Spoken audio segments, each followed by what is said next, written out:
Ma femme a pointé la porte du doigt et a dit, elle est là. J'ai dit, et voilà. Le camion de déménagement a klaxonné pile au bon moment. Sa menace ultime est devenue ma solution ultime. Ma femme a montré la porte d'entrée et a dit, elle est là, pensant qu'elle venait de livrer l'échec et mat ultime. Ce qu'elle ne savait pas, c'est que j'attendais précisément ces mots depuis des mois. Vous voyez, quand quelqu'un vous montre la porte, parfois la meilleure réponse est de lui montrer exactement qui va la franchir. Laissez-moi revenir en arrière et expliquer comment nous en sommes arrivés là. 3 ans de mariage s'étaient transformés en 3 ans de guerre verbale quotidienne. Chaque conversation devenait un champ de bataille où elle maniait la manipulation comme un maître épéiste, transformant chaque mot que je disais en quelque chose de sinistre. La femme que j'avais épousée s'était métamorphosée en cette tornade bipolaire qui pouvait passer de 0 à la crise de nerfs monumentale plus vite que je ne pouvais dire bonjour. Ce mardi particulier a commencé comme tous les autres jours dans notre maison. J'étais en bas, buvant mon café, parcourant mon téléphone quand elle est descendue en trombe, déjà en mode attaque totale. Pas de bonjour. Aucune reconnaissance de mon existence en tant qu'être humain. Juste de l'hostilité pure et sans filtre dès l'instant où ses pieds ont touché le sol de la cuisine. Tu as encore laissé de la vaisselle dans l'évier, lança-t-elle en claquant les portes des placards pour un effet dramatique. Le problème, cependant, c'est que j'avais lavé toute la vaisselle la veille au soir. La seule chose dans cet évier était la tasse de café dans laquelle je buvais à ce moment même.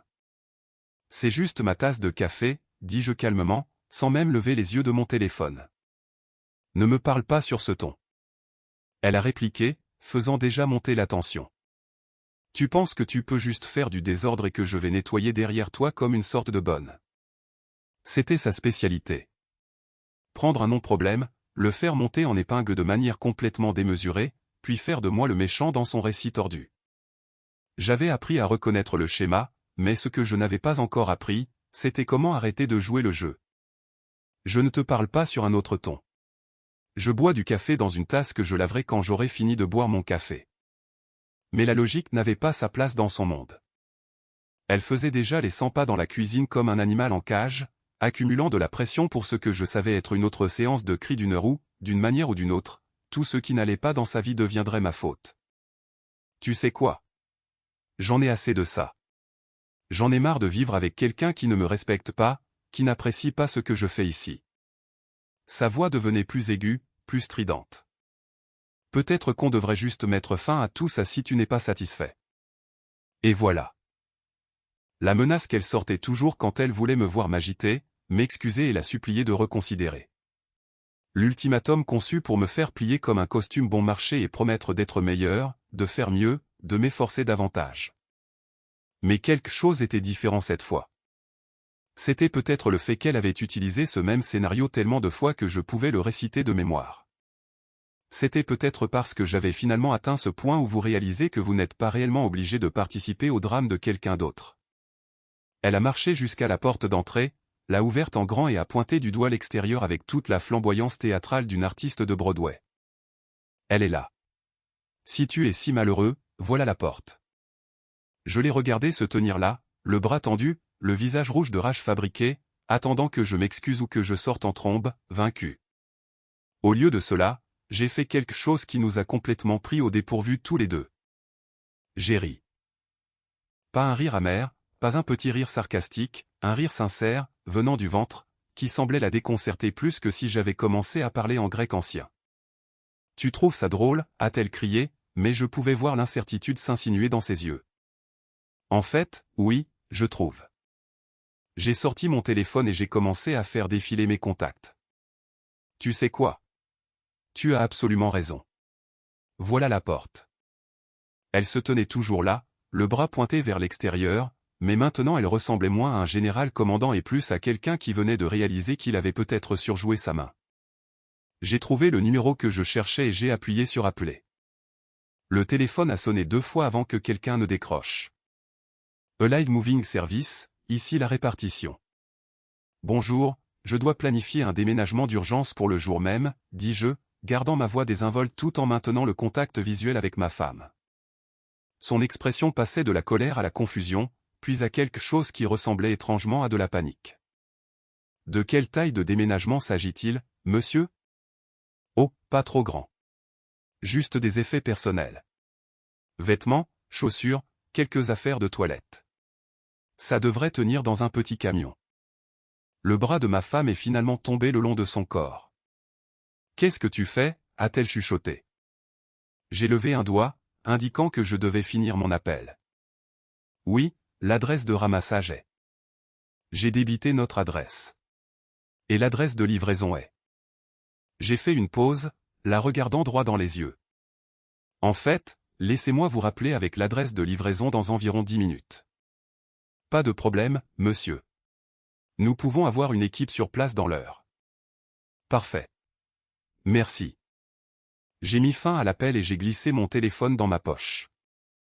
La cuisine était tombée dans un silence complet, à l'exception du bruit de sa respiration rapide. Tu bluffes, a-t-elle dit, mais sa voix manquait de sa conviction habituelle. Vraiment? J'ai pris ma tasse de café, je suis allé à l'évier et je l'ai lavée soigneusement, en m'assurant de la sécher et de la ranger dans le placard où elle devait être. Tu as montré cette porte et tu m'as dit, elle est là. Je suis juste d'accord avec toi. Ce n'est pas ce que je voulais dire, et tu le sais très bien. Vraiment? Parce que ça me semblait assez clair. Tu as ouvert la porte, pointé du doigt l'extérieur et dit, elle est là. Comme si tu me donnais des indications. Alors, j'ai pensé que tu devais vouloir que quelqu'un utilise cette porte. Je pouvais voir les rouages tourner dans sa tête, essayant de trouver comment faire marche arrière sans perdre la face. Mais je n'étais pas intéressé à lui donner une stratégie de sortie cette fois. Je pense que je vais monter me préparer, dis-je en me dirigeant vers l'escalier. Le camion de déménagement devrait bientôt être là. Alors que je montais les escaliers, je pouvais l'entendre derrière moi, retrouvant enfin sa voix. Tu ne peux pas être sérieux. Tu vas jeter 3 ans de mariage pour une dispute stupide. Je me suis arrêté en haut des escaliers et je l'ai regardé. Je ne jette rien du tout. C'est toi qui m'as montré la porte, tu te souviens? Je suis juste enfin assez intelligent pour comprendre l'allusion. Je suis entré dans notre chambre et je pouvais l'entendre en bas faire les 100 pas dans la cuisine en marmonnant pour elle-même. Elle essayait probablement de savoir si j'étais vraiment sérieux ou si je bluffais. La beauté de la chose, c'est que même moi, je n'étais pas entièrement sûr de ce que c'était jusqu'au moment où j'ai sorti mon téléphone.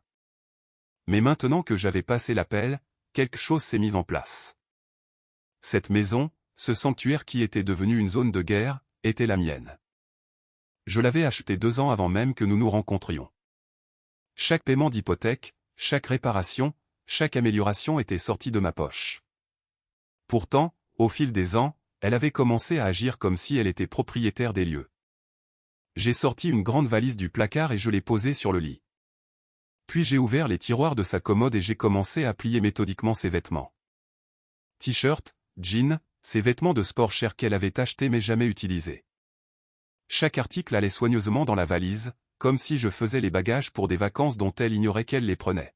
« Qu'est-ce que tu fais là-haut » a-t-elle appelé d'en bas. « Je fais les valises » ai-je répondu. « Tu reprends enfin tes esprits. » J'ai dû retenir un rire. Elle pensait encore que tout cela concernait mon départ. La femme qui venait de passer 20 minutes à crier à quel point je la rendais misérable, qui m'avait littéralement montré la sortie, croyait d'une manière ou d'une autre qu'elle était celle qui restait. Je suis passé de son côté de la salle de bain et j'ai commencé à rassembler ses articles de toilette, des crèmes pour le visage coûteuses qui promettaient d'inverser le vieillissement, environ 15 bouteilles différentes de shampoing et d'après-shampoing. Du maquillage qui coûtait probablement plus cher que ce que la plupart des gens dépensent en épicerie en un mois. Tout cela est allé dans un sac séparé. L'ironie ne m'a pas échappé que je prenais plus soin de ses affaires qu'elle n'en avait jamais pris des miennes. J'ai trouvé des chemises à moi dans son tas de linge sale, des bijoux à moi mélangés aux siens, des livres à moi qu'elle avait empruntés et jamais rendus. 3 ans à revendiquer progressivement un territoire dans une maison qui n'avait jamais été la sienne. Je pouvais l'entendre s'agiter de plus en plus en bas. Les portes des placards claquaient à nouveau, et elle se parlait à voix plus haute maintenant, se montant pour une autre frénésie. C'était son schéma. Quand la manipulation ne fonctionnait pas, elle passait au chaos, espérant que le simple volume de ses émotions submergerait ma logique. Mon téléphone a vibré. Allied Moving Service. Bonjour, c'est la répartition qui vous rappelle. Avez-vous cette adresse de livraison pour nous maintenant? J'y avais pensé. Je connaissais l'adresse de sa mère par cœur après 3 ans de visite de vacances obligatoires. Oui, c'est. J'ai débité l'adresse. Parfait. Notre équipe est à environ 15 minutes. Génial. Merci. En raccrochant, j'ai réalisé qu'elle était devenue silencieuse en bas. Ce n'était jamais bon signe. Le silence signifiait qu'elle préparait son prochain coup, cherchant comment reprendre le contrôle de la situation. J'ai attrapé une autre valise et j'ai continué à faire les bagages. Ces manteaux d'hiver du placard du hall, la collection de sacs à main qui vivait dans notre chambre, la pile de romans d'amour qu'elle gardait sur sa table de nuit. Tout ce qui criait elle dans une maison qui n'avait jamais vraiment semblé être la nôtre. Plus je faisais ces valises, plus je réalisais l'espace que ces affaires avaient pris. Pas seulement l'espace physique, mais l'espace mental. J'avais marché sur des œufs dans ma propre maison, surveillant constamment mon comportement pour éviter de déclencher sa prochaine crise. Quand était-ce la dernière fois que j'avais regardé une émission de télévision que je voulais vraiment regarder? Quand était-ce la dernière fois que j'avais dîné sans avoir à me défendre contre une offense imaginaire que j'avais commise? Tu fais vraiment ça? Sa voix venait de juste devant la porte de la chambre. Faire quoi? Ai-je demandé, sans lever les yeux de la valise. Faire tes valises pour partir. Je me suis redressé et je l'ai regardée. Elle était appuyée contre le cadre de la porte, les bras croisés, essayant d'avoir l'air défiante, mais sans parvenir à cacher l'incertitude dans ses yeux. Je ne fais pas mes valises, dis-je calmement. Ce sont tes affaires. Pendant un instant, elle m'a juste regardé fixement comme si j'avais parlé dans une langue étrangère. Puis la réalité de ce que je disais a commencé à faire son chemin. Mes affaires? Que veux-tu dire, mes affaires? Je veux dire tes vêtements, tes chaussures, tes produits de salle de bain, tes livres, tes affaires. J'ai fait un geste vers les valises sur le lit. Tu sais, les choses qui t'appartiennent. Tu ne peux pas simplement me mettre dehors. C'est aussi ma maison. Et voilà. L'hypothèse qui me rendait fou depuis des mois. En fait, non. Ce n'est pas le cas. Comment ça, ce n'est pas le cas? Je veux dire exactement ce que j'ai dit. Cette maison est à mon nom. L'hypothèque est à mon nom. L'assurance est à mon nom. Tu n'as jamais contribué d'un centime à l'hypothèque. Jamais payé pour les réparations. Jamais même payé les charges. J'ai fermé une valise et j'en ai commencé une autre. Donc, non. Ce n'est pas aussi ta maison. Son visage a changé plusieurs fois de couleur pendant que cette information était traitée. Ce n'est pas. Tu ne peux pas juste. Nous sommes mariés. Être marié ne te donne pas automatiquement la propriété d'un bien que tu n'as pas acheté. Je restais calme, factuel, ce qui semblait l'infurier plus que si j'avais commencé à crier en retour. J'ai vécu ici pendant 3 ans. En tant qu'invité. Une invitée qui vient de me dire qu'elle était fatiguée de vivre ici, et qui m'a montré la sortie. Elle avait de nouveau ce regard sauvage dans les yeux. Celui qui précédait habituellement ses crises les plus spectaculaires. Tu es ridicule. Je n'étais pas sérieuse à propos de ton départ. Mais tu étais sérieuse à propos d'être fatiguée de vivre avec moi. Tu étais sérieuse à propos de vouloir mettre fin à tout ça. Tu étais sérieuse à propos de montrer cette porte. J'ai fermé la deuxième valise. Je te prends juste au sérieux. C'est insensé. Tu ne peux pas faire ça. Bien sûr que si. C'est ma maison, tu te souviens? Elle est retournée en trombe en bas et je pouvais l'entendre commencer une autre diatribe, mais je n'écoutais plus les mots. J'écoutais le son de la liberté qui approchait sous la forme d'un camion de déménagement qui serait là d'une minute à l'autre.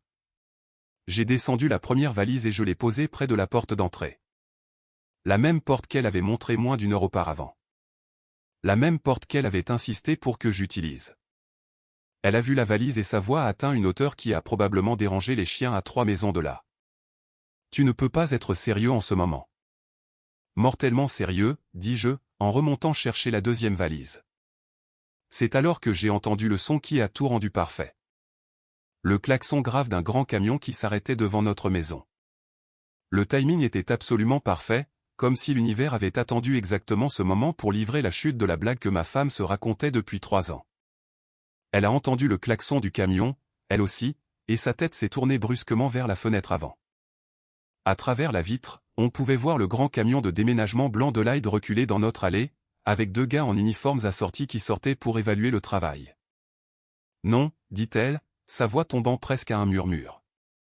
Non, non, non, tu n'as pas vraiment appelé des déménageurs. Je suis redescendu en portant la 2e valise et elle se tenait là, figée, regardant par la fenêtre comme si elle regardait un vaisseau spatial extraterrestre atterrir dans notre jardin. Oh, mais si. Je l'ai fait. J'ai posé la valise à côté de la première. Tu te souviens? Tu m'as dit que la porte était là. J'ai pensé que tu voulais que quelqu'un l'utilise. Elle s'est retournée pour me faire face, et j'ai pu voir le moment exact où toute la réalité de la situation l'a frappée. Son visage est passé de confus à paniqué à absolument furieux en environ 2 secondes. Tu ne peux pas me faire ça. Je ne te fais rien. Je fais quelque chose pour moi. Je me suis approché de la fenêtre alors que l'un des déménageurs frappait à la porte d'entrée. On dirait qu'ils sont prêts à travailler. J'ai ouvert la porte avant qu'elle ne puisse m'arrêter. 2 gars, tous 2 bâtis comme s'ils avaient passé leur vie à déplacer des meubles lourds, se tenaient sur mon seuil avec des porte-blocs et une attitude qui disait qu'ils avaient vu toutes sortes de drames domestiques imaginables. « C'est vous le monsieur qui a appelé pour le déménagement le jour même ?» demanda le plus grand. « C'est moi. » J'ai fait un geste vers les valises. « C'est tout ce qui doit partir. » Derrière moi, ma femme avait retrouvé sa voix. « C'est un enlèvement. C'est illégal. Vous ne pouvez pas forcer quelqu'un à déménager. » Le déménageur a regardé par-dessus moi vers elle, puis est revenu vers moi avec les sourcils haussés. « Monsieur, nous ne pouvons retirer personne d'une résidence contre sa volonté. »« Oh, elle n'est pas retirée contre sa volonté, » dis-je calmement. « C'est elle qui m'a dit qu'elle était fatiguée de vivre ici. C'est elle qui a dit, peut-être qu'on devrait mettre fin à tout ça. Et c'est elle qui... » Je me suis tourné pour la regarder avec un sourire qui avait probablement l'air bien trop satisfait. « Qu'est-ce que tu as dit encore à propos de la porte ?» Elle se tenait là, la bouche s'ouvrant et se fermant comme un poisson hors de l'eau. Le déménageur nous regardait l'un après l'autre comme s'il regardait un match de tennis. Elle a montré cette porte et a dit, « Elle est là », ai-je expliqué au déménageur confus. Alors, je l'aide à l'utiliser.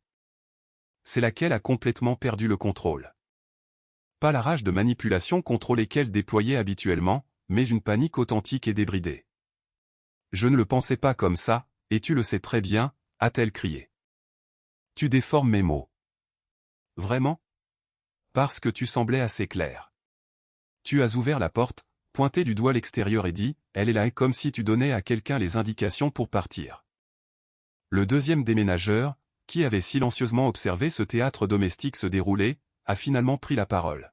« Écoutez, les gens, nous ne faisons que déplacer des affaires. Nous ne nous impliquons pas dans les disputes familiales. »« Il n'y a pas de dispute, » dis-je en attrapant l'une des valises. « Ces sacs doivent aller à cette adresse. » Je lui ai tendu un morceau de papier avec l'adresse de sa mère dessus. Ma femme a arraché le papier de ses mains. « C'est la maison de ma mère. »« Je sais. C'est là que tu resteras jusqu'à ce que tu trouves ton prochain point de chute. Tu ne peux pas m'envoyer chez ma mère comme si j'étais une sorte d'adolescente. Je ne t'envoie nulle part. Tu choisis de partir. Souviens-toi, tu as dit que tu étais fatigué de vivre ici. » Elle était maintenant en pleine spirale, essayant de s'accrocher à n'importe quel argument qui pourrait la sauver des conséquences de son propre ultimatum. C'était juste. J'étais en colère. Les gens disent des choses quand ils sont en colère. Les gens font aussi des choses quand ils sont fatigués d'être manipulés, ai-je répondu en portant sa valise vers le camion de déménagement. Elle m'a suivi dehors, continuant de fulminer. C'est ma maison. J'ai des droits. Tu as le droit de faire tes bagages et de quitter la propriété qui ne t'appartient pas, dis-je en chargeant sa valise dans le camion. Les voisins commençaient à remarquer l'agitation. Madame Peterson d'à côté faisait semblant d'arroser des plantes qui n'avaient pas besoin d'être arrosées, et le gars d'en face avait soudainement développé un profond intérêt pour la vérification de sa boîte aux lettres pour la 3e fois en 10 minutes. Ma femme a également remarqué le public, ce qui l'a rendu encore plus frénétique. Tu m'humilies devant tout le quartier. Tu t'humilies toi-même. Je t'aide juste à suivre ta propre suggestion. Je suis retourné vers la maison pour prendre la 2e valise et elle était juste derrière moi, sa voix devenant plus aiguë et plus désespérée. S'il te plaît, Pouvons-nous simplement en parler? Pouvons-nous entrer et discuter de cela comme des adultes? Nous en avons discuté. Tu en as discuté très en détail. Tu m'as dit que tu étais fatigué de vivre avec moi, que peut-être nous devrions mettre fin à tout ça, et ensuite tu m'as montré la porte. J'ai pris la deuxième valise. Je suis juste un bon auditeur. Le déménageur le plus grand se tenait près de son camion, essayant de ne pas avoir l'air d'apprécier le spectacle. C'est tout, monsieur? Juste les 2 sacs. C'est tout, ai-je confirmé, en lui tendant la deuxième valise. Attends. Ma femme s'est précipitée vers le camion comme si elle essayait d'arrêter un train en partance. Tu ne peux pas simplement mettre ma vie dans 2 valises. J'ai été très minutieux. J'ai emballé tout ce qui t'appartenait. Et mes affaires de cuisine, mes décorations, les meubles que nous avons achetés ensemble? Quels meubles avons-nous achetés ensemble, ai-je demandé, sincèrement curieux. Elle a ouvert la bouche pour répondre, puis l'a refermée.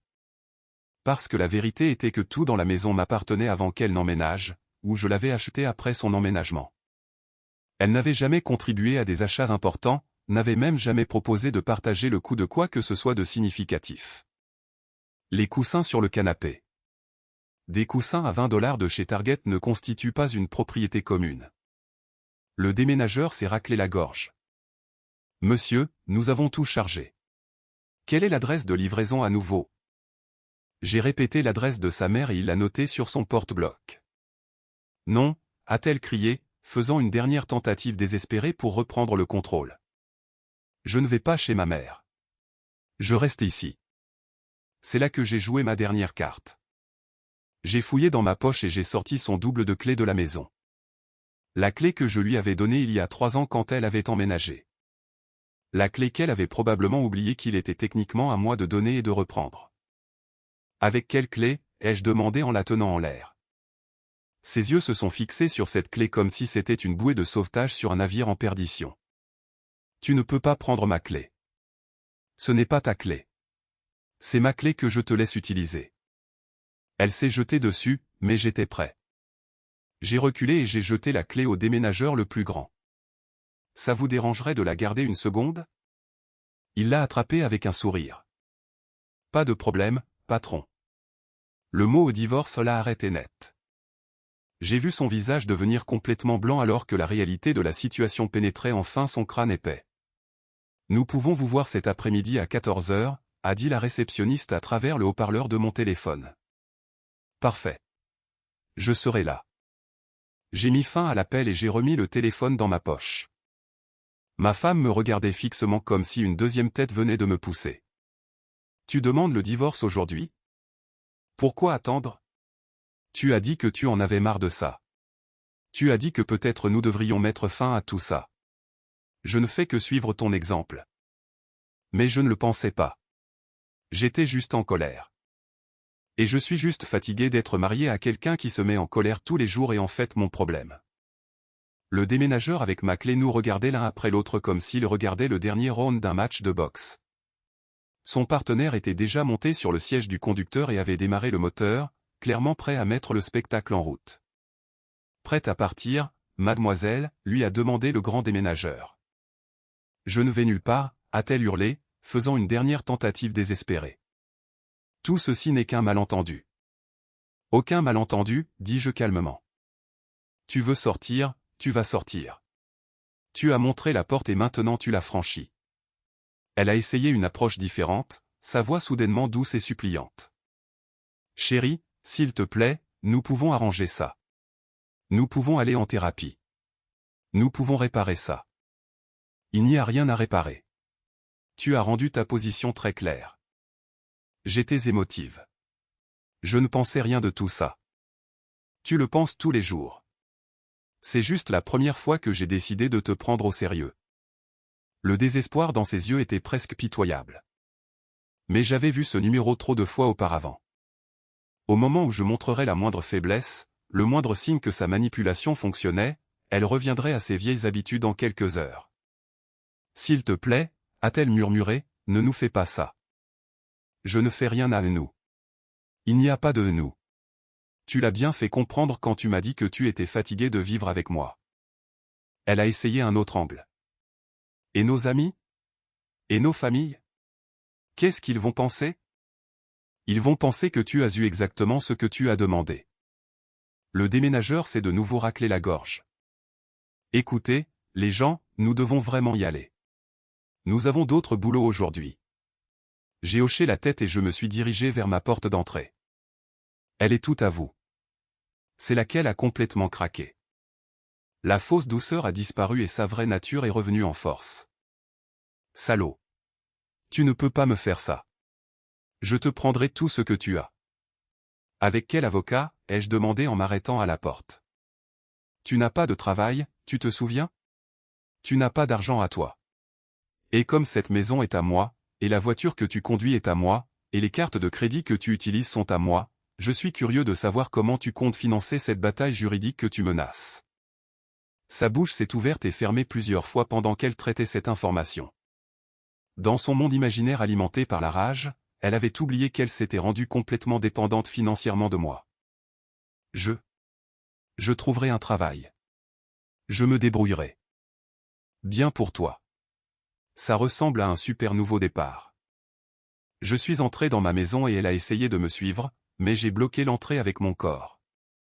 Où crois-tu que tu vas? C'est aussi ma maison. Non, ce n'est pas le cas. Nous avons déjà eu cette discussion. J'ai tendu la main au déménageur. Puis-je récupérer ma clé maintenant?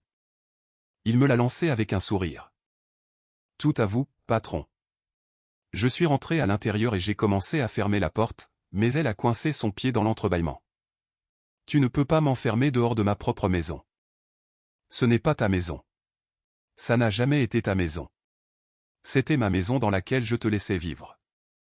J'ai des droits. Tu as le droit de garder le silence, mais apparemment tu vas y renoncer. J'ai baissé les yeux vers son pied dans l'embrasure de ma porte.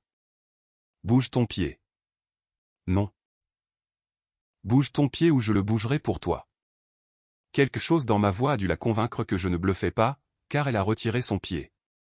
Au moment où elle l'a fait, j'ai fermé fermement la porte et j'ai tourné le pêne dormant. Elle a immédiatement commencé à marteler la porte. Ouvre cette porte. Tu ne peux pas m'enfermer dehors. Je suis allé à la fenêtre avant et j'ai tiré le rideau juste assez pour la voir debout sur mon porche, le visage rouge et furieux, martelant la porte comme une folle. Madame, j'ai entendu le déménageur dire, votre transport part dans environ 30 secondes, que vous soyez dedans ou non. Elle s'est retournée pour regarder le camion, puis la porte, puis de nouveau le camion.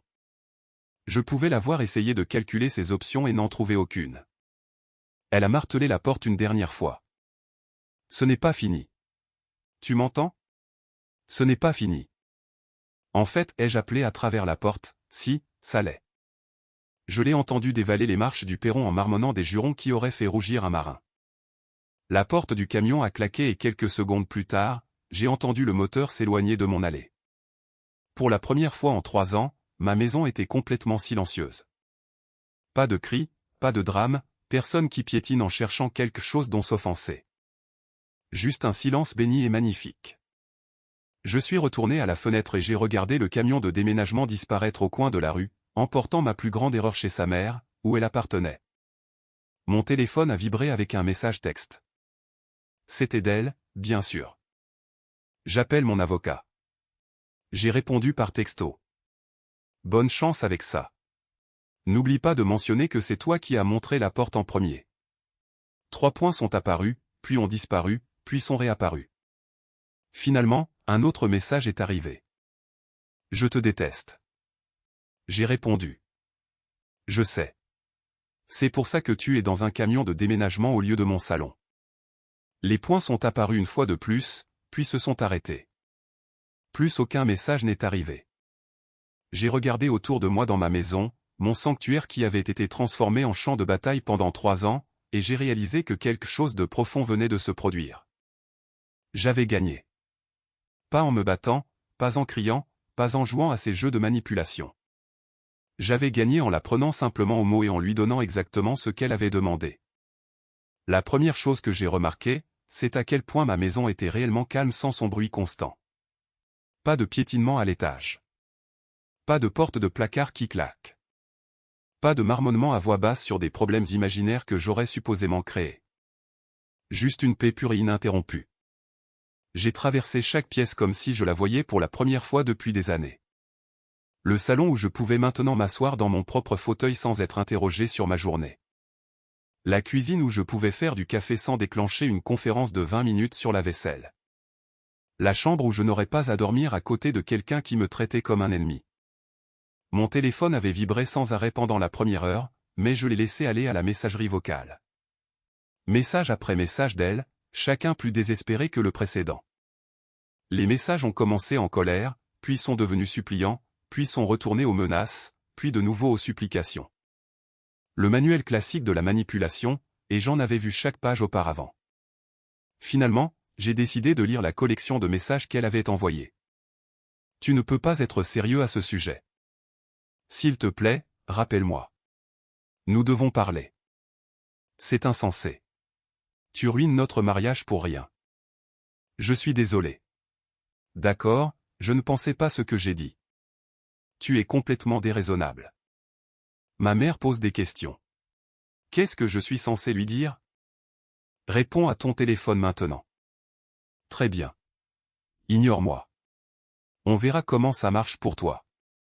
J'ai supprimé chaque message sans répondre. Puis j'ai bloqué son numéro.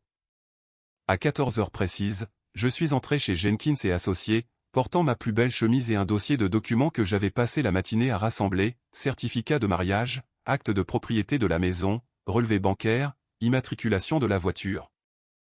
Tout ce qui prouvait ce qui m'appartenait et ce qui ne m'appartenait pas. L'avocate était une femme à l'allure vive dans la cinquantaine qui avait probablement vu toutes les variétés de drames de divorce imaginables. Elle a écouté pendant que j'expliquais la situation, hochant parfois la tête ou prenant des notes. Alors, laissez-moi m'assurer que je comprends bien, a-t-elle dit quand j'ai eu fini. Elle a exigé que vous quittiez votre propre maison. Vous avez démasqué son bluff, et elle prétend maintenant qu'elle ne le pensait pas. C'est la version courte. Oui. Et la maison est uniquement à votre nom. Achetée 2 ans avant que nous nous rencontrions. Elle n'a jamais fait un seul paiement. Jamais contribué aux réparations ou aux améliorations. Des comptes bancaires communs. Elle a une carte de débit sur mon compte, mais son nom n'est sur rien. Enfant? Non. Des biens importants qu'elle a apportés au mariage. J'y ai réfléchi une minute. Une Honda Civic de 10 ans qui est morte 6 mois après son emménagement. Elle a souri. Cela devrait être assez simple alors.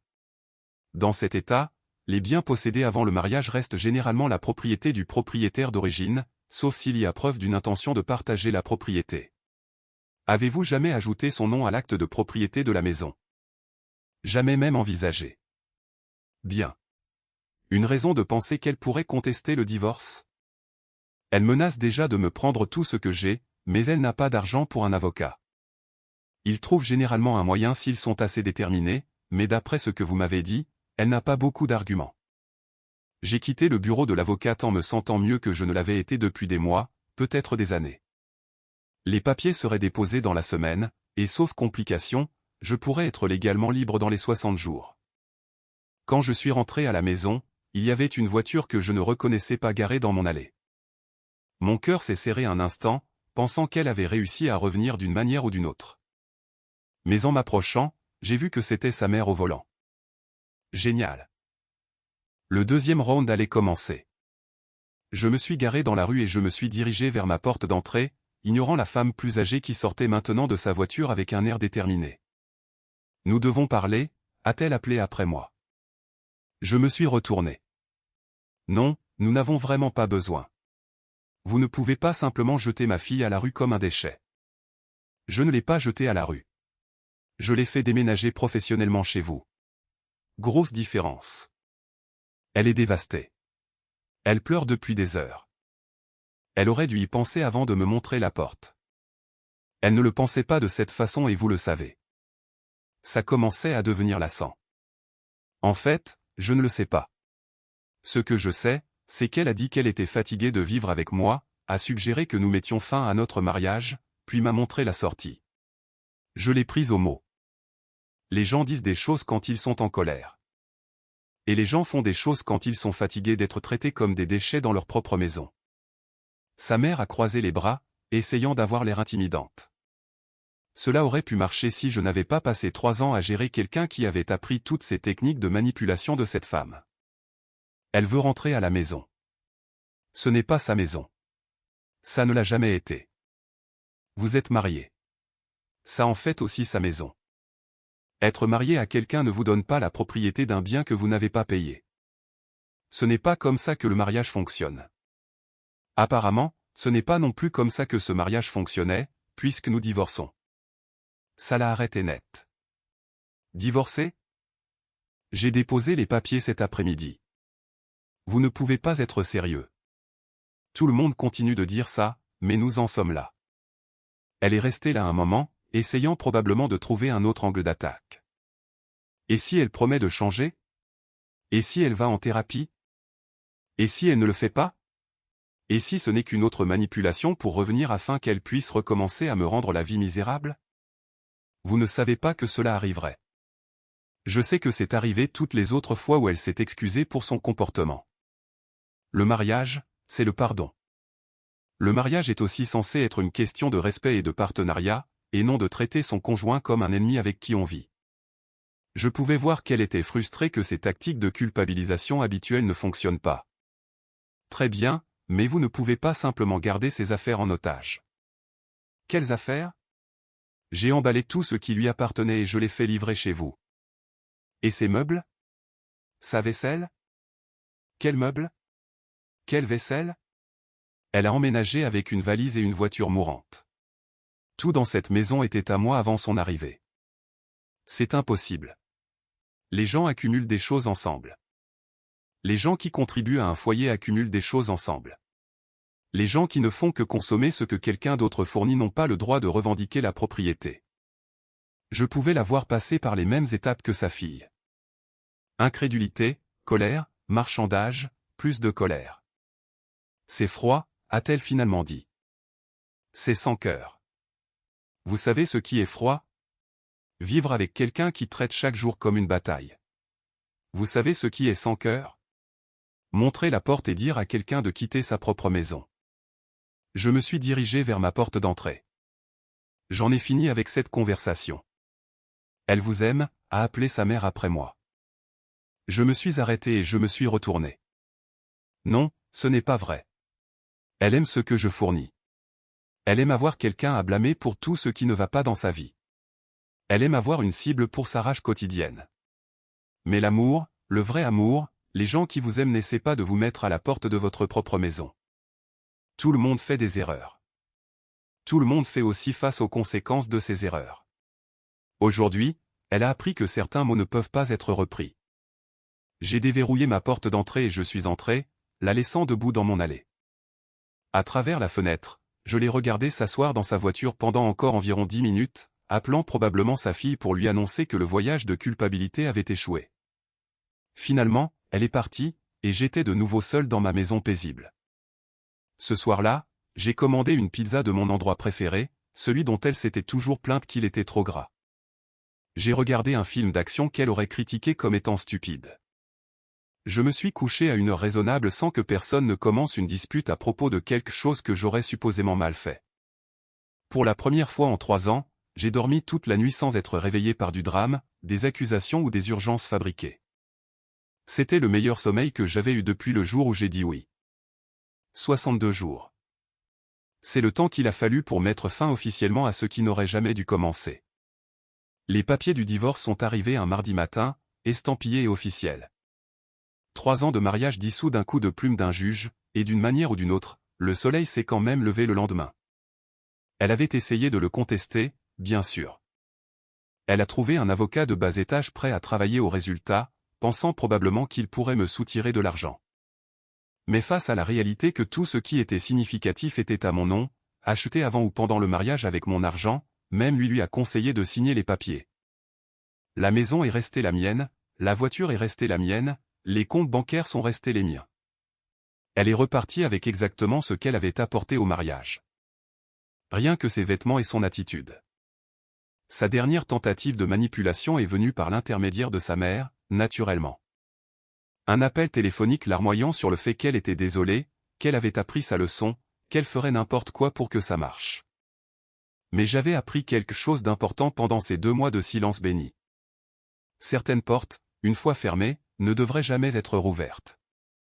Dites-lui que je la remercie, ai-je dit à sa mère lors de ce qui serait notre dernière conversation. La remercier pourquoi? Pour m'avoir montré la porte. Le meilleur conseil que l'on m'ait jamais donné. Même si ce n'était pas son intention. La maison semblait plus grande, d'une certaine manière. Après que tout a été finalisé. Pas seulement physiquement, mais spirituellement, comme si quelqu'un avait soulevé un poids que je ne réalisais même pas que je portais. Je pouvais me promener dans ma propre maison sans me demander quelle offense imaginaire déclencherait la prochaine explosion. J'ai commencé à faire des choses que j'avais oublié que j'aimais. Regarder des matchs de football entiers sans que personne ne se plaigne du bruit. Cuisiner des repas que je voulais vraiment manger au lieu de ceux qui ne provoqueraient pas de dispute. Inviter des amis sans me soucier de son humeur. Les voisins ont également remarqué le changement. Madame Peterson a mentionné qu'elle n'avait entendu aucun cri de ma maison depuis des mois. Quoi que vous ayez réglé tous les deux, a-t-elle dit, ça a rendu toute la rue plus paisible. Nous avons réglé le fait qu'elle devait vivre ailleurs, lui ai-je dit. 3 mois après la finalisation du divorce, j'ai rencontré l'une de ses amies à l'épicerie. Elle avait l'air mal à l'aise en me voyant, comme si elle ne savait pas de quel côté elle était censée être. « Comment vas-tu » a-t-elle demandé avec précaution. « Mieux que je ne l'ai été depuis des années » ai-je répondu honnêtement. « Et comment va-t-elle » ? Je ne saurais pas. C'est la belle chose avec le divorce. Ces problèmes ne sont plus mes problèmes. Elle raconte aux gens que tu l'as mise à la porte pour une dispute stupide. J'ai dû en rire. Elle a montré la porte et m'a dit, elle est là. J'ai juste été d'accord avec elle. Ce n'est pas comme ça qu'elle le raconte. Je suis sûr que non. Mais la vérité ne change pas en fonction de la façon dont quelqu'un veut s'en souvenir. Debout dans ma cuisine ce soir-là, regardant le jardin que je n'avais plus à partager avec quelqu'un qui en voulait à mon existence, j'ai réalisé que quelque chose de profond s'était produit ce jour-là, où elle a montré la porte. Elle avait pensé qu'elle me menaçait d'une perte. Ce qu'elle a fait en réalité, c'est m'offrir la liberté. Certaines personnes passent des années en thérapie à essayer de comprendre comment fixer des limites, comment se défendre, comment cesser d'accepter un traitement qu'elles ne méritent pas. Tout ce qu'il m'a fallu, c'est un moment de clarté quand quelqu'un a finalement poussé trop loin. La meilleure partie, c'est qu'elle a fait tout le travail pour moi, a pointé directement la solution et a exigé que je la prenne. Je ne l'ai jamais remerciée correctement pour ça. Mais là encore, je doute qu'elle apprécierait l'ironie. Ces jours-ci, quand les gens me posent des questions sur le divorce, je leur dis la vérité. Mon ex-femme m'a donné le meilleur conseil de ma vie quand elle m'a montré la porte. Je l'ai juste pris plus littéralement qu'elle ne s'y attendait.